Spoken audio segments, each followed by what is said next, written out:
মুন্সিগঞ্জের সিরাজদিখানে ২৮ লাখ টাকার ছিনতাইয়ের অভিযোগ উঠেছে মুন্সিগঞ্জ জেলা স্বেচ্ছাসেবক দলের যুগ্ম সাধারণ সম্পাদক মোস্তাফিজুর রহমান রিপনের বিরুদ্ধে।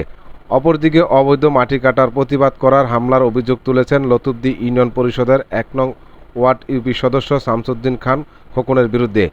এতে উভয় পক্ষের কয়েকজন আহত হয়েছে। মঙ্গলবার দুপুরে উপজেলা রেজিস্ট্রার অফিসের সামনে এই ঘটনা। এ বিষয়ে খোকন মেম্বারের কাছে জানতে চাইলে তিনি বলেন, রেজিস্ট্রি করতে গেছিলাম। রেজিস্ট্রি করার পরে যাওয়ার পরে আমি আমার গাড়িটা লইয়া আমি গেটের মধ্যে গিয়া গাড়ি আমার থামানো এটা আমি রিপন সন্ত্রাসী রিপনের আমি চিনি।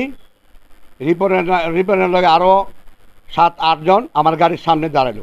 ২৮,৮৬,০০০ টাকা ২৮,৮৬,০০০ টাকা আমি ১৮-১৭ জায়গায় রেজিস্ট্রি করতে গেছি।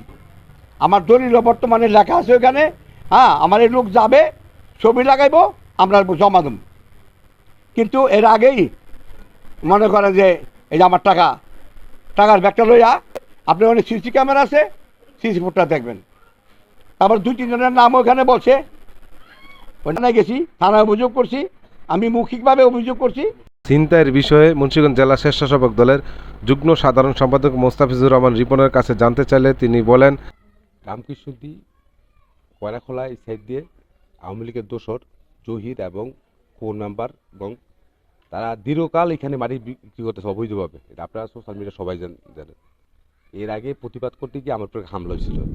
গতকালকে রাত্রেও আমি তাদের বিরুদ্ধে ওসি মহোদয়ের কাছে নালিশ করছি যে তারা তো এখন পর্যন্ত মাটি কাটতেছে। আজকে সিরাজদি খান আমি যাওয়াতে তারা আমার লোকজনের উপর হামলা করে তৎক্ষণিক আমি যখন হামলা করে আমার বাইকে আমি গেছি থানাতে ওর অভিযোগ দেওয়ার জন্য, মামলা করার জন্য শুরু করে। এমনি সবাই জানে অবৈধভাবে তারা মাটি কাটে। অসংখ্যবার তাদের বিরুদ্ধে অভিযোগ দেওয়া হয়েছে।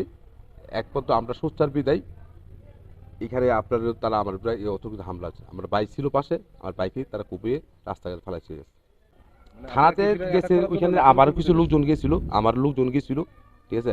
যখন তৎক্ষণিক খবর পাইছে আমার এলাকা থেকে আমার লোকজন গেছে, আমার দলীয় নেতৃবৃন্দ গেছিল ওইখানে। আমার তৎক্ষণিক ঘটনার উপস্থিতিতে আমাদের থানা নেতৃবৃন্দ ছিল। সমস্ত মিথ্যা একটা বানোয়াট, ঠিক আছে। এটা আপনার সত্যতা যাচাই করে দেখেন।